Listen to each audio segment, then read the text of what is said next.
2 थाली और एक बियर लेके आओ। ठीक है मैम। आप लाइए ना। दीने में दारू पी के नौटंकी करी और फिर तोहरे पे भारी पड़ जाई प्रेम। ऐसे अच्छा बा कि निकल चल चुपचाप, ठीक रही।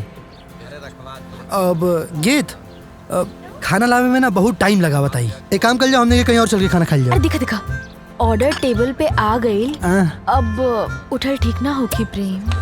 अच्छा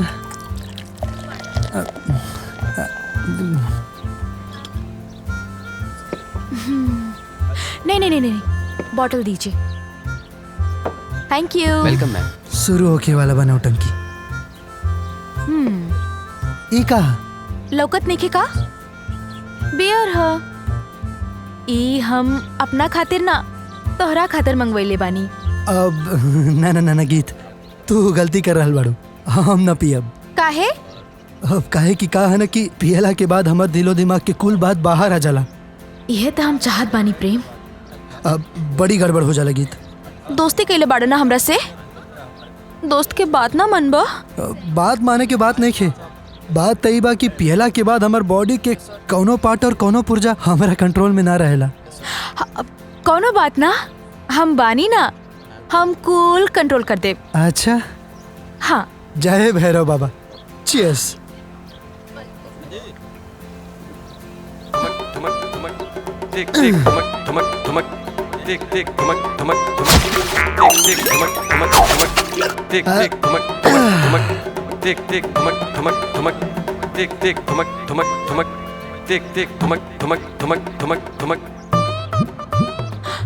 का भइल?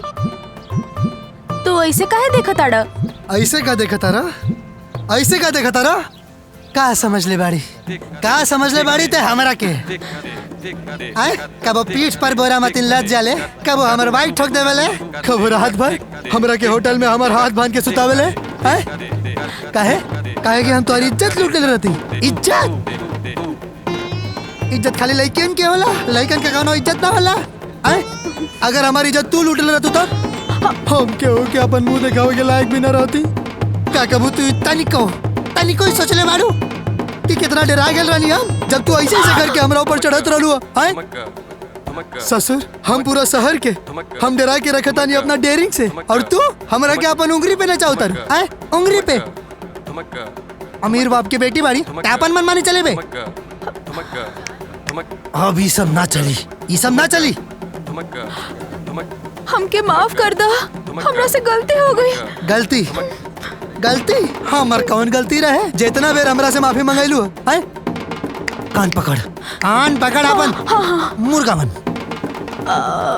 हम तो लड़की बानी ना। हाँ तो मुर्गी बन, कौनो बात ना। और बोल कुकड़ू कू, बोल मुर्गी बन। कान पकड़ और बोल कुकड़ू कू, बोल कुकड़ू कू। हमरा से माफी मंगौले रहे, बोल कुकड़ू कू।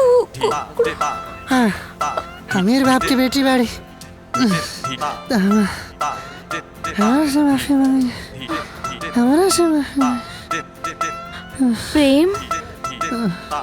प्रेम चलो अब चलो होटल चला।